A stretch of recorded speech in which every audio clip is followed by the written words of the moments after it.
Hey buddies, welcome to AmassGames. My name is Simon. Today we're talking about best of the month for February 2023. Now this particular month, this is my most played game of the month. A bit of a beast, but it doesn't take as long as most people anticipate. My first game back in the day was many hours, but I was playing with multiple players. I've since taught it as a 5 times at least in 1 week alone, so I've definitely got my fair share of play out of it. I've had a spare table to have it set up on. In fact, it was a standing desk, so we could stand and play, we could sit down if we wanted to, large enough that we can keep apart from each other as well. It was actually on a rolling table, so we can move it around. It's where I basically have what I call a war room, because I play lots of war games in particular in that room as well, lots of them on the channel. And yeah, this particular game is very much, pretty much Middle-earth in a box. I've played many Lord of the Rings games, and it's something that's just in terms of the theme itself, I'm very inspired by. In the theme in this particular game as well, I find it strong. I have played War of the Ring, the card game, and I do prefer this one over that. They both have some chance in it, but I do feel that in terms of how you play it, at least as a 2, it's something I do prefer. Aside from that, I have played an expansion mixed in with this as well. That's the first expansion, Lords of Middle-earth, and I'll be talking to you a bit more about that one and possibly even the second one at some point, Warriors. And this is a game that does take up a lot of space. We're talking about some huge quad boards and using 2 of them. Huge miniatures, 205. Somebody was due to paint them, didn't realise how many they were and kind of gave up. You do have some dice in it. You can mitigate the dice represent actions though. So a simpler explanation would be, what can I do on my turn? Well, all you can do is what the dice are rolled.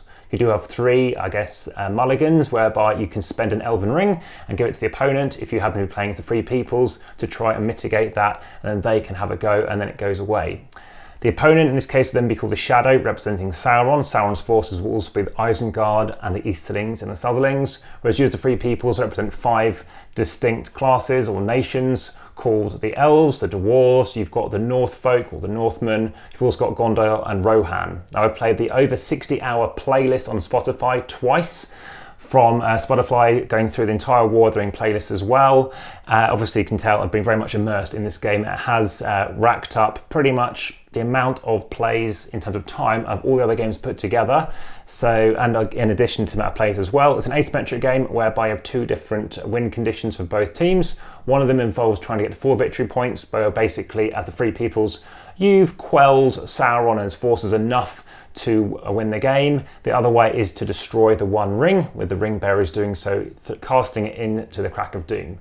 The alternative thing is for the Shadow player to win by getting 10 victory points, and that is through military as well, and you do that by conquering various locations and strongholds and settlements, and that basically represents you crushing their forces. The other way is corruption. You can get the corruption of those ring bearers up to 12, which means they're so corrupted they basically have no idea what they're doing, and they definitely won't be chucking away that ring, just like as we experienced before with the Isildur as well, before in the Second Age. So that is my review of War of the Ring. That is just very much a quick summary from a best of the month perspective. Hope you find it of interest. Of course, do let me know in the comments. I look forward to speaking to you about that very soon. Looking forward to what obviously March can bring. Obviously we talked about the prior month over here. I have got a different orientation going on, just to give you a bit more of a different flavour as well. So again, hope you found it of interest. Please, of course, do share, and I'll speak to you very soon. And for now, all I can say is, here we are. There's the War of the Ring box. It is pretty big. And now, back to the table.